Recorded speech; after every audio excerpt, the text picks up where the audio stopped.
A reading from the book of Revelation, chapter 21, verses 1 to 5. Then I saw a new heaven and a new earth, for the first heaven and the first earth had passed away, and the sea was no more. And I saw the holy city, the new Jerusalem, coming down out of heaven from God, prepared as a bride adorned for her husband. And I heard a loud voice from the throne saying, "See, the home of God is among mortals. He will dwell with them, they will be his peoples, and God himself will be with them and be their God. He will wipe every tear from their eyes. Death will be no more. Mourning and crying and pain will be no more, for the first things have passed away." And the one who was seated on the throne said, "See, I am making all things new." Also he said, "Write this, for these words are trustworthy and true." This is the word of God for the people of God. Thanks be to God.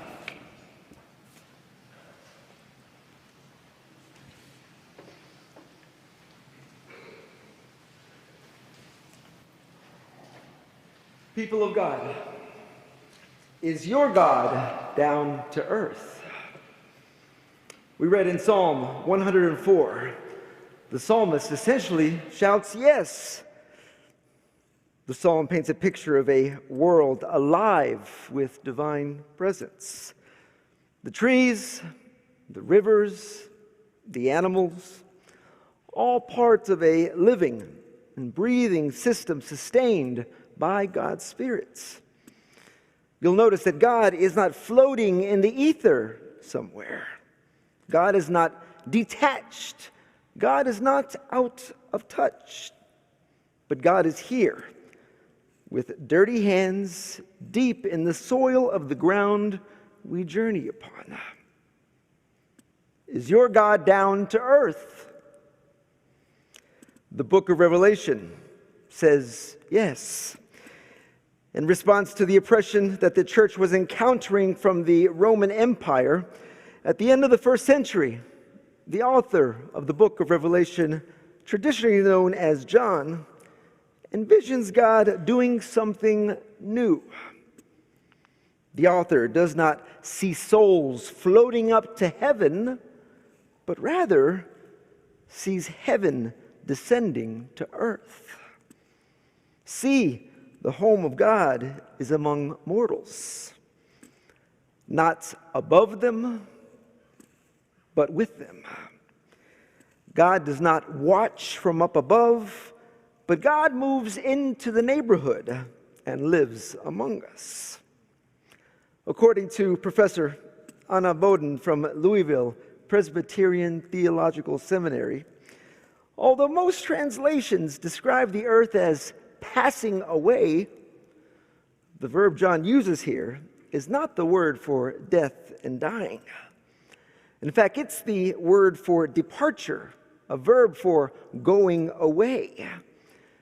And so the new heaven and the new earth in Revelation is not about abandoning and burning up the old, but about renewal and transformation. God is not giving up on this world. God is redeeming it. You notice that there is no scorched earth policy here. Instead, the God of liberation that we know, this God renews. People of God, our God is down to earth. But are we? The truth is, too often we have worshiped a God that is up and away instead of down and among. We have used dominion language to justify power over creation instead of power with creation. Power over says the earth is ours to dominate. It's a raw material, something that we can use without any sort of consequence. It is a resource, not a relationship. And it shows up in how we treat people as well, especially those without status and those without safety in our community. Amen? Power with, on the other hand, says that the very earth is sacred. And power with is relational. It is rooted in trust, not in fear. It is rooted in giving as opposed to grabbing. And it's the kind of power that creates rather than conquers. And so when we worship a God above instead of a God with, my friends, it is easy to treat the land, the rivers, the air we breathe, and of course each other as disposable. And who suffers most from this broken relationship? We do. I recently read an article about how more and more children are developing asthma as a result of our air pollution. Poor communities, marginalized communities are being subjected to toxic waste sites, poison water, and polluted air. It's everywhere. Take Pittsburgh, for example. In 1868, the smoke from the coal and steel plants caused the Atlantic Monthly to refer to the city as, quote, hell with the lid taken off. How do you feel about that description? Decades later, in the 1940s, Pittsburgh was known as the City of Smoke, or the Smoky City. The air was so thick with pollution that streetlights had to stay on during the day. I read some accounts that some folks carried extra shirts throughout the day because by noon, their clothes were too stained with soot and pollution. Environmental abuse was not just an eyesore, my friends. It was an actual threat to human life. And although the city has been cleaned quite a bit, the American Lung Association just last year recently gave the city a failing grade when it comes to cancer-causing pollution. People of God, if your God is not down to earth, you will not see the pollution. You will not see it as a threat. Or worse, you will not care. In his 2015 encyclical, Laudato Si', Pope Francis wrote that Earth, our common home, is like a sister with whom we share our life and a beautiful mother who opens her arms to embrace us.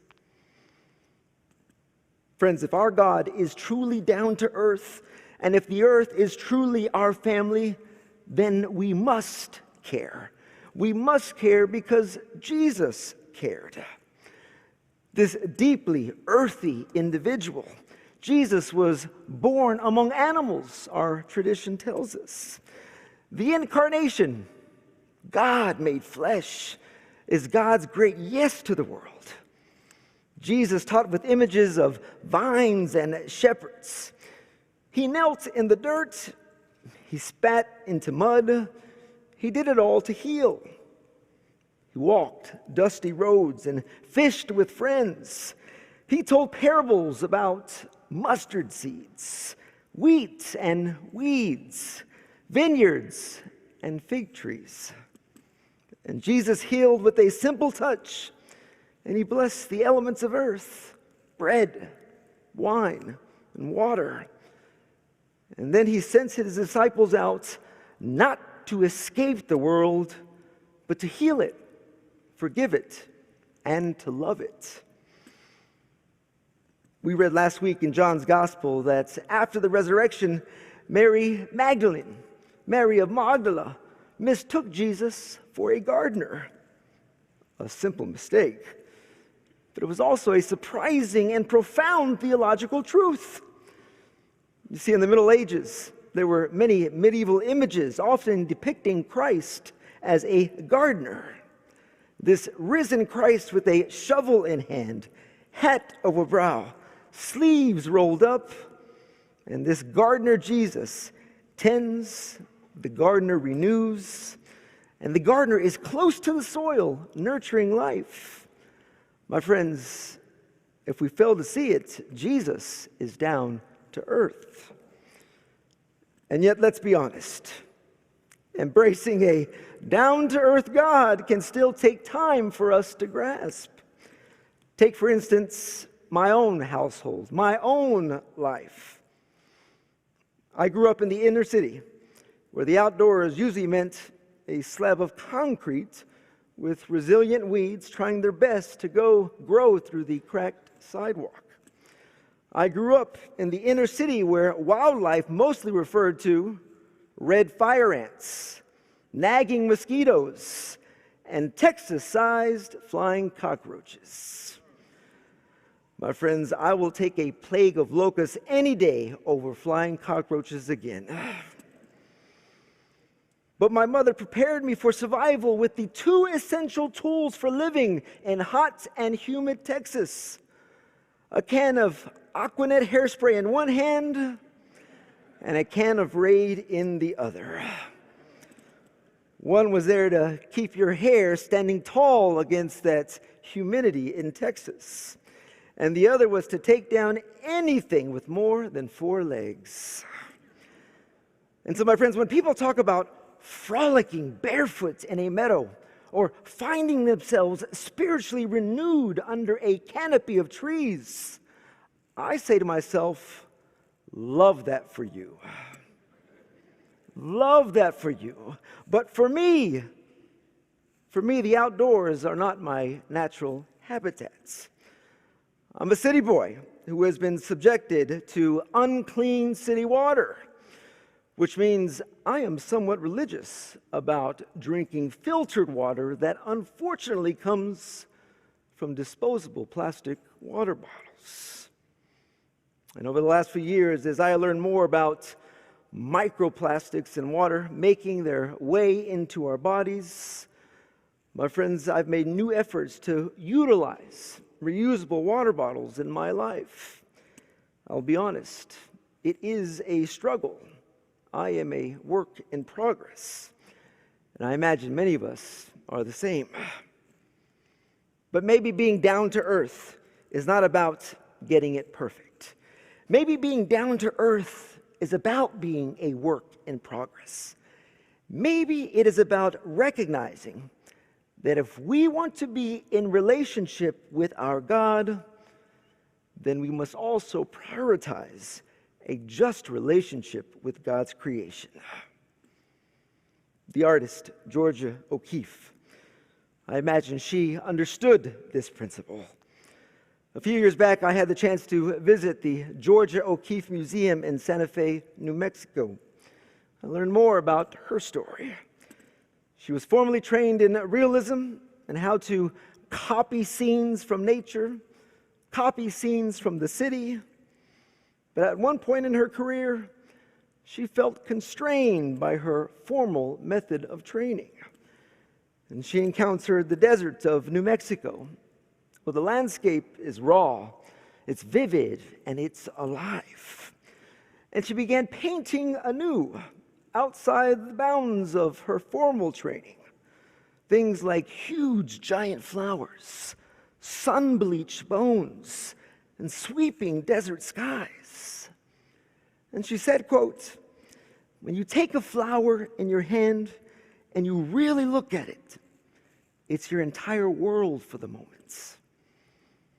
She realized that art was not just about copying what you see, but about painting what you feel after being in a relationship with the world around you. She moved from simply reproducing nature to actually being in relationship with it. And in the process, she created abstractions that essentially revealed her own soul. And my friends, that bold shift did not just change her career, but it changed American art. The mother of American modernism, O'Keeffe noticed what so many of us miss. She got close enough to see the something sacred in the small. She got close enough to see something so beautiful in the ordinary. She got close enough to see something of God in the earth. Regarding flowers, she said, quote, "I decided that if I could paint that flower in a huge scale, you could not ignore its beauty." And unfortunately, my friends, There are too many of us today who are ignoring the beauty. We are ignoring the beauty around us, we are ignoring the beauty within us, and we are ignoring God at the same time. And maybe it is because we still believe in this God that is up and away. But if we believed in a down-to-earth God, then we would read in Revelation and believe it, that God makes God's home here among God's creation. And that means that this planet matters. It means our ecosystems are not side notes to the gospel. It means that earth care is not optional extra credit, but it's actually core to our faith. And so, my friends, I wonder, where have you been using power over when you should be practicing power with?